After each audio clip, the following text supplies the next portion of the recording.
like to welcome everybody back to Political Detox, where misinformation gets dismantled and political spin is exposed. We give you the unfiltered truth with no media manipulation, no hidden agendas, as we break down the narratives, connect the dots, and uncover what they don't want you to see. So stay sharp, stay skeptical, and let's detox from the deception. Let's dive in. And just like the title says, our government is done. Our way of life has been co-opted.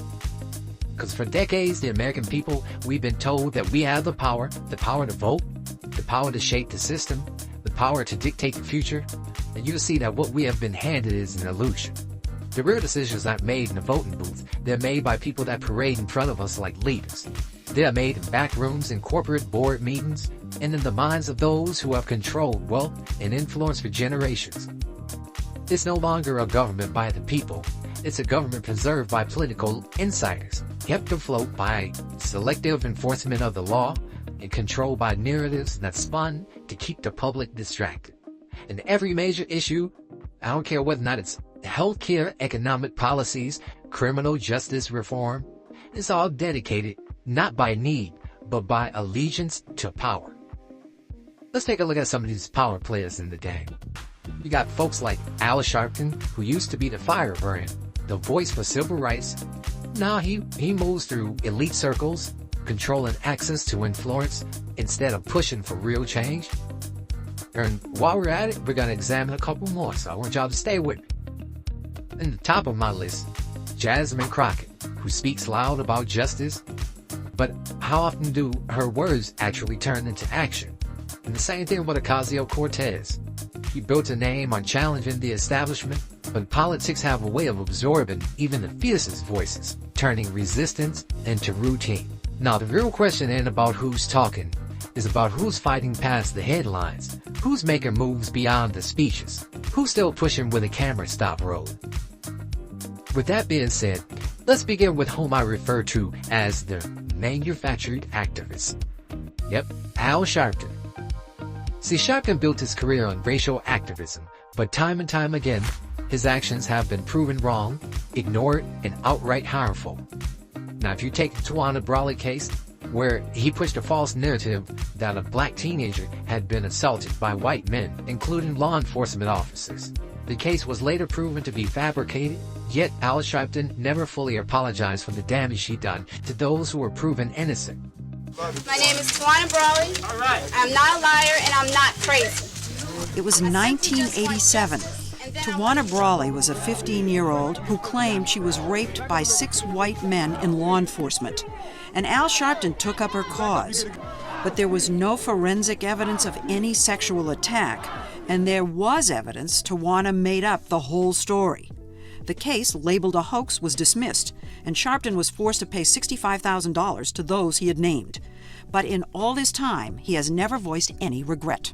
You have gone back and looked at things with such a clear eye. You've apologized, you've asked for forgiveness, except on Tawana Brawley. I don't get it.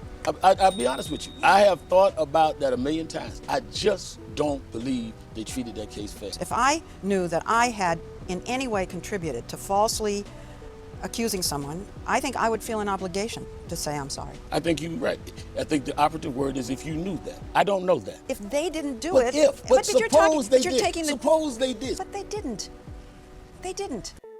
Of course, we wanted the aspects of what her allegation was investigated.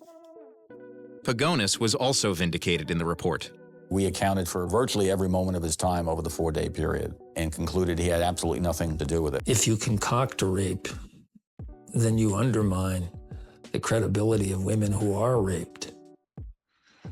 If you concoct a rape and turn it into a race crime, then you undermine true victims of race crimes. About 6 months after the hoax was unmasked, Brawley's former boyfriend told Newsday that Tawana had invented the scheme, apparently to avoid a beating by her mother's boyfriend after running away from home. But Brawley, who now works as a nurse under another name in Virginia, has steadfastly refused to explain herself publicly. I'm not a liar and I'm not crazy. What did I lie about? Lie about what? Grand jury to me didn't really exist. That was all a farce. Brawley and her advisors lost a defamation suit to Pagonis in 1998. Maddox had his law license suspended due to his refusal to answer questions about his conduct during the case. And Mason lost his because of unconnected ethical lapses. Sharpton was acquitted in a series of charity-related fraud charges. I think that we, and certainly I, going forward, learned how to be more cautious. But I also think the media has not adopted a lot of its lessons, and I think prosecutors have not adopted its lessons.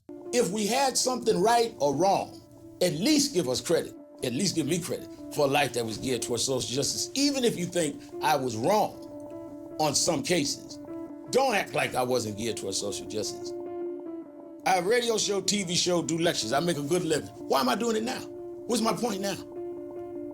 Maybe I really believed it.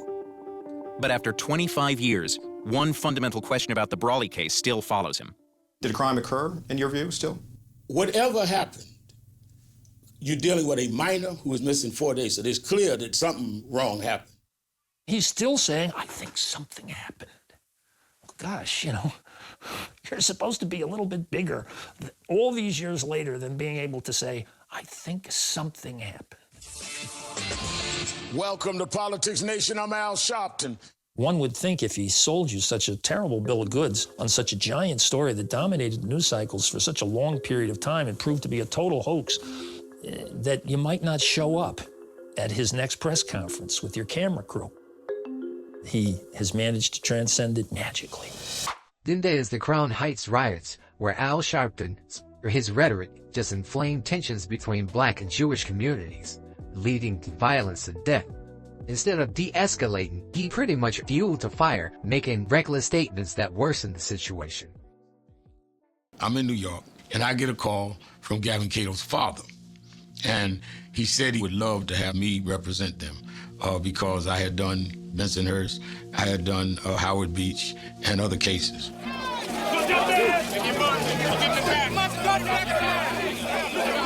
Had not the referee been given preferential treatment, the car would not have been going through the red light and murdered his nephew and hurt his daughter in the first place. That little boy and the little girl, somebody got to pay for that. Yeah. We do a lot of talk.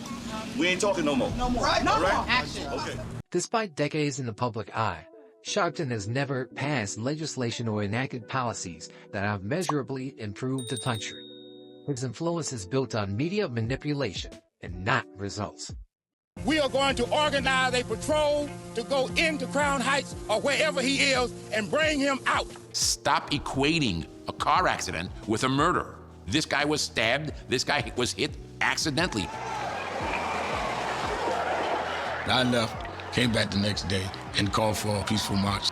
Some of the nationalists got behind us and had these signs condemning the whole thing. And of course, the right-wing media said that I had an anti-white march. These guys were on the signs. We're trying to calm everybody down. Police talked with activist Al Sharpton and Alton Maddox. Nobody's going to ask this crowd to relax under these circumstances. But that doesn't help anything. Well, I don't care what it helps.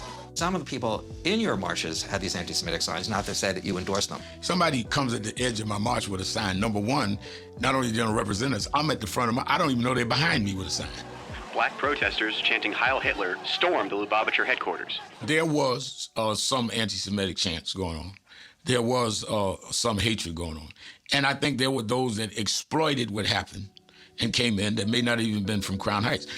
Who were the leaders of this sort of nationalist, more violent group? I mean, I'll leave that for your research. Okay. I do not want to get into that. Many of them are deceased, by the way. Next up, we have Jasmine Crockett, the politician who plays the victim. See, Crockett, she made so many headlines for controversial statements and actions, but when it comes down to actual governance, her record is thin. And recently, she was under criminal investigation for allegedly assaulting a reporter, attempting to grab his phone when he questioned her about political violence. Congresswoman Crockett, you were recently on a Tesla call calling for on the 29th. Would you like to clarify your comments? As you can see. Congresswoman, will you condone the Tesla? Really? She also faced backlash for mocking Texas Governor Greg Abbott's disability, calling him Governor Hot Wheels in a speech You know, Kennedy, there was this moment of Jasmine Crockett. I think this is probably the most shameful bite we're going to play. Listen to how she talks about Governor Greg Abbott of Texas, who I would remind everyone is in a wheelchair. Y'all know we got Governor Hot Wheels down there. Come on now. And the only thing hot about him is that he is a hot mess, honey. So yes. Instead of focusing on policy, she engages in petty attacks that do nothing to improve the lives of her constituents. Her involvement in the Botham Jean case was another example of political opportunism. The Jean family had to issue a cease and desist letter accusing her of misrepresenting herself as their attorney for political gain. I don't know what her intent was with that, but I find that to be a disgrace. No, she's trying to demean the governor in order to score cheap political points. She's an attention whore. And it's annoying. So when you're void of ideas, you ramp up the rhetoric. I mean, how incredible would she be if she actually laid out an economic plan for the people in Texas, for her specific constituents, and for families across the country? She would be applauded. She would be celebrated. But instead, you know, she's kind of at the bottom of the barrel. I don't like it when people in either party do it. She thinks she's doing it for cheap points, but it's not grounded in political philosophy, and I don't have a ton of respect for her. It's interesting you bring up the ideology, political philosophy, and legislative ideas. She even admits she doesn't have those. Listen.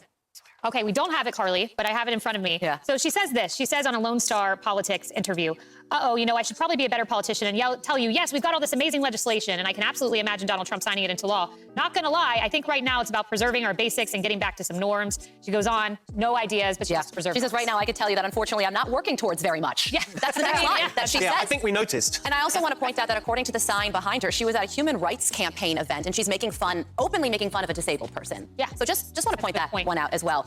I was recently watching a social media video on how to get a toddler to stop screaming in public. And the advice was to speak really quietly to them because it kind of jars them, throws them off. Like, I thought you were going to scream too. So maybe I should, listen to what you're saying. And I bring that up because sometimes being the loudest in the room and screaming the most isn't the solution to your problem. That's what Jasmine Crockett is doing right now. Maybe the solution is doing something like what Chuck Schumer just did and made sure to not shut down the government. Or also the advice of James Carville, roll over and play dead, Democrat Party. Don't make all the headlines right now. Just watch and wait. And I think a majority of Democrats actually agree with me as well, because according to a Gallup poll, nearly 70% of Democrats think the party should either be more moderate or stay the same. So Jasmine Crockett getting all the headlines, AOC and Bernie Sanders out there talking about the oligarchy. But overall, by and large, if you really want to inspire Democrats, maybe take a step back right now, learn and listen. Yeah, Rosanna. I was just going to say that she has said that she's not trying to incite violence by any of her comments, but they're childish. They're childish behavior. And, she's organized TikTok dance parties in the halls of Congress. This is a woman who I think just wants to up her followers on TikTok and social media. And she thinks this is the way to, I guess, gain support in D.C. It worked for AOC, so maybe it'll work for her. Maybe it will. We'll report back. I'll monitor that following on social media. Now, despite her rhetoric, Crockett has not passed any meaningful legislation that has improved the country. Her career is built on controversy, not results. Now let's move on to Alexandria Ocasio-Cortez. Y'all know AOC, the social media politician. AOC is one of the loudest voices in Congress, but when it comes to actual legislation accomplishment, her record is shockingly empty. She has made multiple false claims, including saying that Trump's tax cuts were the biggest contributor to the deficit, which was debunked by economists. She also falsely claimed that Texas Republicans passed a law allowing rapists to sue their victims for getting an abortion, which was completely untrue. AOC has been under investigation for ethics violations, including her attendance to the Met Gala, where she wore a quote-unquote tax the rich dress while mingling with the elites. The hypocrisy was glaring. She claimed to fight for the working class while rubbing shoulders with the billionaires. Despite her massive media presence, AOC has not passed any major legislation that has improved the country. Her career is built on social media activism, not governance. And here's the big kicker: the role of the press, fake news and manufactured narratives. See, the media plays a huge role in protecting these figures, overshadowing the views of half the country who thought differently just 15 to 20 years ago. And news outlets whitewash Sharpton's history, ignoring his role in racial tensions and false accusations. They buried the stories about Crockett's criminal investigations, focusing instead on her progressive rhetoric.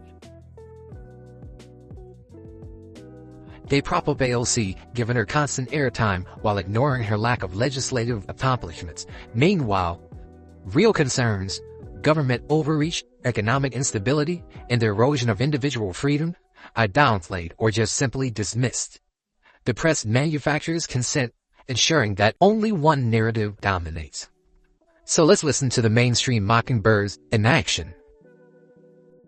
Hi, I'm Fox San Antonio's Jessica Headley. And I'm Ryan Wolf. Our greatest responsibility is to serve our Treasure Valley communities, the El Paso, Las Cruces communities, Eastern Iowa communities, Mid-Michigan communities. We are extremely proud of the quality, balanced journalism that CBS 4 News produces.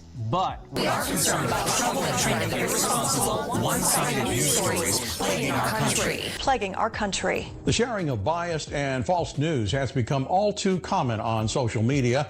More alarming, some media outlets publish these same fake stories without checking facts first. The sharing of biased and false news has become all too common on social media. More alarming, some media outlets publish these same simply aren't true without checking facts first.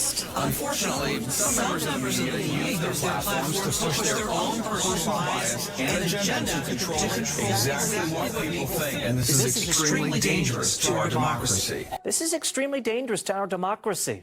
This is extremely dangerous to our democracy. This is extremely dangerous to our democracy. This is extremely dangerous to our democracy. This is extremely dangerous to our democracy. This is extremely dangerous to our democracy.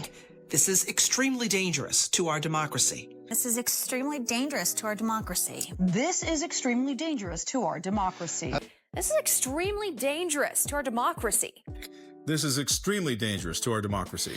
This is extremely dangerous to our democracy. This is extremely dangerous to our democracy. This is extremely dangerous to our democracy. This is extremely dangerous to our democracy. Let me give you the final thoughts from Political Detox. This isn't about party politics. It's all about power, control, and deception. The government is not working for the people, and you best believe that the media ensures that those in power remain protected. They call this a democracy, and it's really a republic. And don't let them take it away from you. I'd like for y'all to drop your thoughts in the comments. Like, subscribe, and stay tuned, because Political Detox is exposing the truth they don't want you to see.